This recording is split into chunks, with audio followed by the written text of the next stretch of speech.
Morning everyone, welcome back to my channel. कैसे हैं आप सब लोग? सो होपफुली आप लोग बहुत ही अच्छे होंगे एंड अपनी प्रिपरेशंस भी आप लोगों ने ऑलमोस्ट अपनी DSSB के लिए कंप्लीट कर दी होगी। एज़ आई नो अभी तक एग्ज़ाम कैलेंडर नहीं आया है, बट आप परेशान मत होइए। हफ्ते के अंदर एक हफ़्ता ऑलमोस्ट, या हो सकता है कल या परसों, आप लोगों का एग्ज़ाम कैलेंडर बहुत ही जल्दी रिलीज़ हो जाएगा।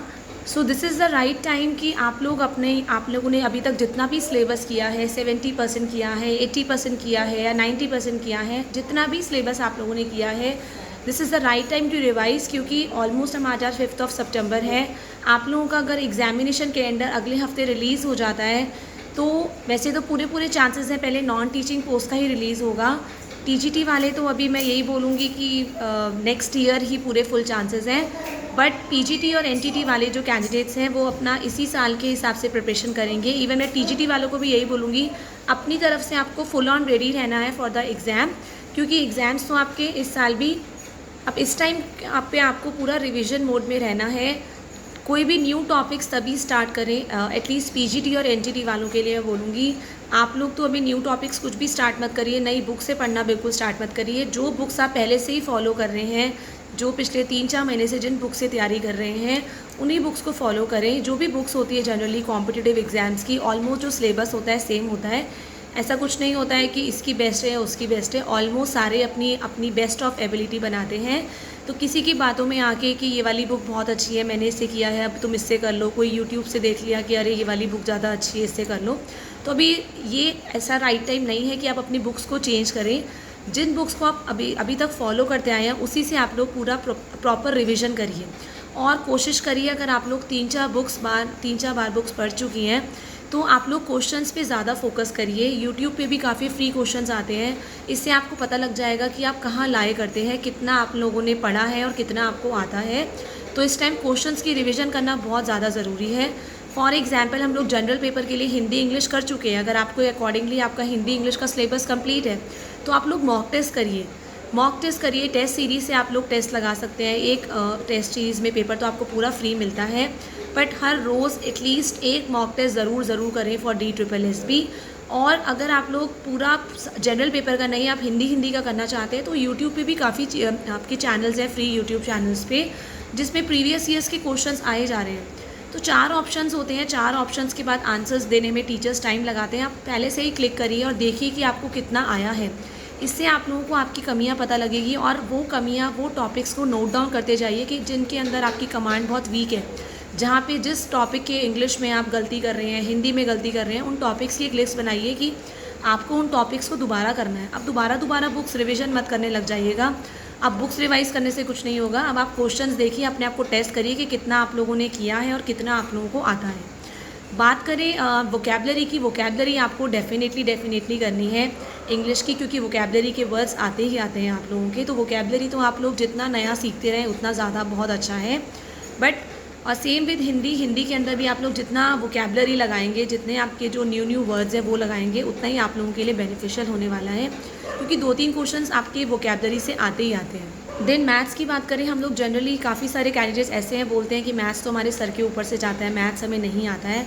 तो मैथ्स नहीं आता है तो एटलीस्ट इतने टॉपिक्स जो बहुत बेसिक है, जैसे बेसिक टॉपिक आपका परसेंटेज है, परसेंटेज क्लास 4th-5th में आ जाती है, तो परसेंटेज के जितने भी फार्मूलाज़ हैं, अपने फार्मूलेज़ की आप लोग एटलीस्ट लिस्ट बनाना बिल्कुल मत भूलिए। जितने भी मैथ्स के इंपॉर्टेंट फार्मूलाज़, जो आपने जिन टॉपिक्स, जो चैप्टर्स आपने किए हैं, उनके फार्मूलाज़ का लिस्ट आप ज़रूर बना के रखिए, ताकि कीप ऑन हैंडी कहीं पे आप लगा सकते हैं, अपने डोर पे लगा सकते हैं, कहीं टेबल पे लगा सकते हैं, जिस पे आपकी नज़र बार जाती जाए।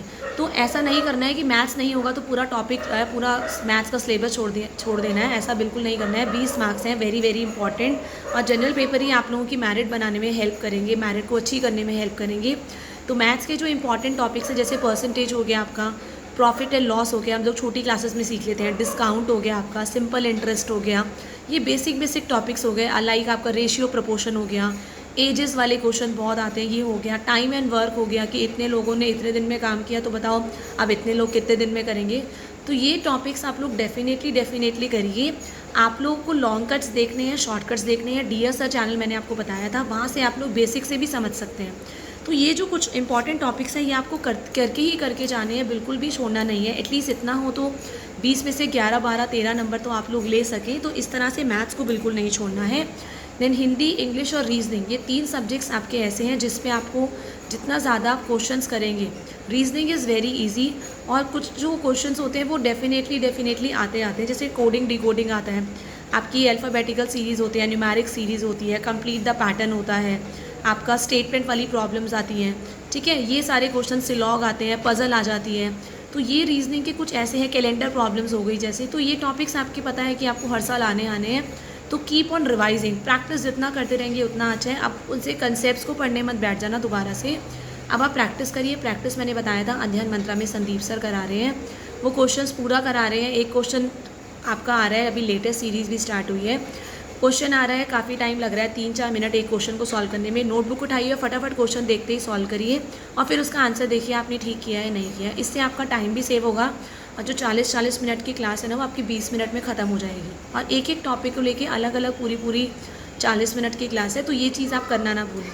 बात करें जनरल अवेयरनेस की, मैं आपको बता चुकी हूँ, अभी मैंने भी जनरल अवेयरनेस की क्लासेस स्टार्ट करी हैं रेगुलरली। अभी इसके बाद वीडियो बना के आपकी डेफिनेटली डालूंगी। आज सोच रही हूँ कि आप लोगों के लिए स्पोर्ट्स की सीरीज़ डालूँ कि कौन कौन से स्पोर्ट्स में कौन कौन सा नेशनल स्पोर्ट्स कौन कौन सी कंट्री का है और कौन से स्पोर्ट्स में कौन सा कब दिया जाता है, ये मैं आज सोच रही हूँ बनाती हूँ। मैं पहले आपके ऐसे टॉपिक्स ले रही हूँ जो आपके DSSB एग्ज़ाम के लिए आते हैं और जो इजी टॉपिक्स हैं, तो हम उन्हीं से स्टार्ट करते हैं ताकि आपकी एटलीस्ट आप लोग ये बोल सकें कि आप लोगों को कुछ जीके आती है, हमें स्पोर्ट्स आता है। फिर मैं आपको अवार्ड्स बताऊंगी कि अवार्ड्स एंड कौन सा अवार्ड कौन सी फील्ड में दिया जाता है, ये सारी चीज़ें मैं आपको धीरे धीरे कराऊंगी। इसीलिए क्लास देखना बिल्कुल ना भूलिए। हार्डली 8 या 9 मिनट की 10 मिनट की क्लास ही बनाती हूँ मैं, जिससे आप लोगों को भी ज़्यादा स्ट्रेस ना हो और आपकी जनरल अवेयरनेस भी होती रहे। तो आपको यही बोलूँगी, जनरल अवेयरनेस को करते रहिए। 15-16 नंबर की आपकी स्टैटिक जीके आती ही आती है और वो चीज़ें मैं आपको डेफिनेटली धीरे धीरे कराने की कोशिश करती रहूँगी। सो फिर स्टिल अगर आपको कैसा भी कोई भी कहीं पे भी डाउट आ रहा है तो definitely ask me in the comment session. बस आपको इस टाइम पे प्रीवियस ईयर्स पेपर्स का ध्यान रखना है, मॉक टेस्ट ज़रूर लगाने हैं, अपना पूरा ध्यान रखना है, नेगेटिव लोगों के आसपास भी नहीं रहना है जो कह रहे हैं कि अब तो एग्ज़ाम आ गया है, अब कुछ नहीं हो पाएगा। No, you don't reply to them, उनको रिप्लाई मत करिए, बट येस उनकी एक कान से सुनिए दूसरे कान से निकालिए, बट अपनी keep on working hard work करते रहिए और अवॉइड मल्टीपल बुक्स। अब ज़्यादा बुक्स को पाइल अप नहीं करना है, कितना सारा बंच बना रखा है, क्योंकि बुक्स देख के ना और टेंशन होती है। तो हर एक सब्जेक्ट की एक बुक इज़ इनफ। एंड अगर जनरल पेपर में की बात करें तो मैं आपको पूरा बता चुकी हूँ हर एक टॉपिक के लिए। और बात करें हमारा आपका सब्जेक्ट का पेपर जो है, सब्जेक्ट का पेपर आप लोग NCERT से करिए। NCERT source is the best. NCERT को जितनी बार करेंगे उतनी ज़्यादा आपको नई नई लाइन्स देखने को मिलती है। NCERT में कितनी बार लाइन टू लाइन इतने आंसर्स छुपे होते हैं कि हर एक लाइन से क्वेश्चन बन सकता है। तो NCERT का एक भी लाइन मत छोड़िए और अपने पास हमेशा एक हाईलाइटर रखिए, क्योंकि अभी कोई टाइम नहीं है कि हम नोट्स बनाएं। तो हाईलाइटर रखिए, उसको हाईलाइट करिए इंपॉर्टेंट लाइन्स को।